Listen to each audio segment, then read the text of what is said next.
Rant time. So this video is called, or will be called by the time I post it, the narcissism of the center.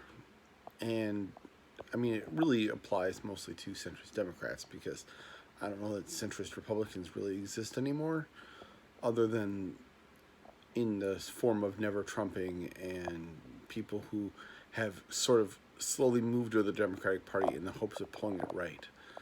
But I call it the narcissism of the center because centrists believe that you have to appeal to the center to win. And isn't that interesting how that works? They tell you that if you don't have centrist policies that the right wing will win. That's funny because as a centrist, you get everything you want when you espouse that view. If you can convince enough people that you are right, that the centrist view of things is the only way to ensure victory, then you get precisely what you want. A Democratic Party that is not going to change things in terms of the lower classes of society, economic justice, any sort of economic vision for the future that involves you having to pay more money. That's not going to happen, and you benefit from that, so you win.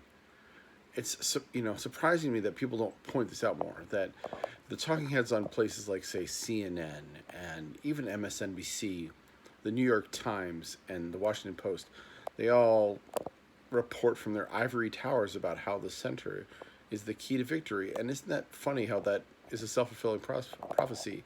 We always see that the center gets their way with the Democrats. The centrist candidate always ends up being nominated. And sometimes they win and sometimes they lose. Look, Al Gore lost. John Kerry lost. Hillary Clinton lost. I would argue that Barack Obama was somewhat centrist, but at least he talked like he wasn't. I mean, for Beto O'Rourke to win, he has to convince people that he's not the centrist that I consider him to be. But if he actually runs on centrist principles, just like Biden or Booker should, they'll lose. Because that's not where the voters are. I mean, you get some voters in the center, sure. But this idea that the area between what the left wing is offering, the right wing is offering, is where votes are to be gained is foolish and only benefits people who like the way things are today. If the world as we see it does not benefit you, if you find yourself on the outside looking in, you don't want more of the same. You don't. If you're making $9 or $10 an hour and you're hoping for more, if you maybe made more before now and the plant you're working in closed, or you are in a rural community that is decaying because the jobs have moved to urban populated centers, then you aren't interested in what is currently in place. You're not interested in maintaining the status quo. You're interested in changing stuff. And centrist Democrats aren't interested in changing anything. They like the way things are. I see lots of upper middle class, lower upper class white people who love centrist policies. I mean, they talk about all the social justice issues, and they are important. Don't get me wrong. They're important. But they make that the crux of their campaign, and they don't care that people get paid $8 an hour and can't afford to pay for their medicine. They don't care that, employer-based health care and the Affordable Care Act don't do enough to help people from dying because they can't afford their insulin. They don't care because it doesn't affect them. It affects too many people to just ignore it at this point. And what Trump at least does for white people is say, it's the brown people's fault that this is the way things are. He's saying that there is a reason why you are suffering, and I intend to fix that reason. Democrats are saying, you don't have a problem. The world is fine the way it is. The centrists, at least. The ones that say Medicare for all, that's too far. That's a pipe dream. It's not a reality. It's not something we can do. Bullshit. It is something we can do if we really put our minds to it. But the centrists that have already given up that fight is something that we cannot do, something that is too progressive, that it just won't float with the American people, don't understand the American people. I've really enjoyed watching Pelosi kick the crap out of Trump, but there have been some things like her wanting to be the keynote speaker at APAC that made me go, you just don't get it, do you? I'm not necessarily saying she's a progressive, a centrist. I think she's more progressive than the people who are running against her for the speaker role, but she does represent the old guard of Democratic politics. And that philosophy needs to go. I'm not saying the people who run the Democratic Party need to go, but they need to get with the times. Pelosi needs to get with the times. Tom Perez needs to get with the times. All of them do.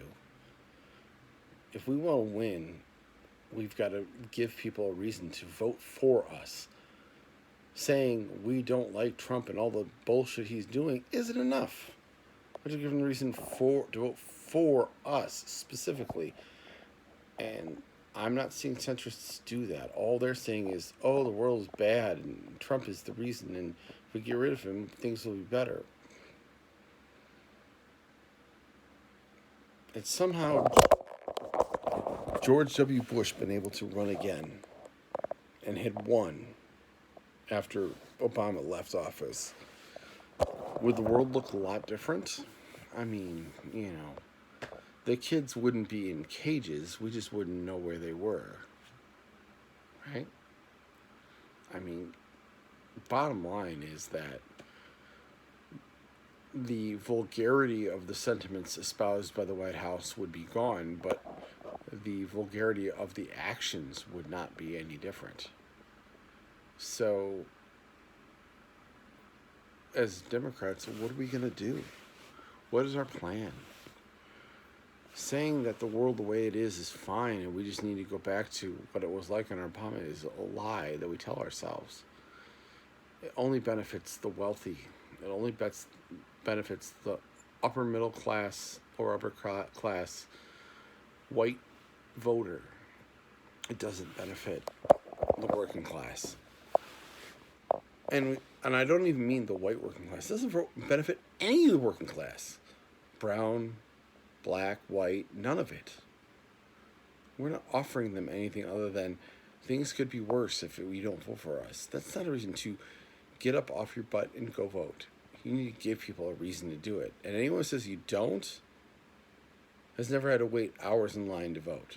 Anyone who says you don't has, plenty of time to spare to be able to, contribute to a campaign. Anyone who says you don't need to be inspired doesn't know real suffering. It doesn't know any real economic suffering, in my mind. So again, peoples, a centrist candidate won't win because they reinforce the status quo. They reinforce this idea that things are fine the way they are. Mild tweaking. Mild tweaking isn't going to do anything. It's not going to bring people out to vote who we need to have come out to vote. We need a bold, progressive vision if we want to win. Centrism is the status quo upholding, status quo maintaining view of the world that no one wants, except for those who already have it good. Unfortunately, the majority of Americans don't have it good. So even if you do, understand that most people don't. And ask yourself what you are willing to sacrifice. And if you're not willing to sacrifice, then do me a favor and do the world a favor and become Republicans. I mean it.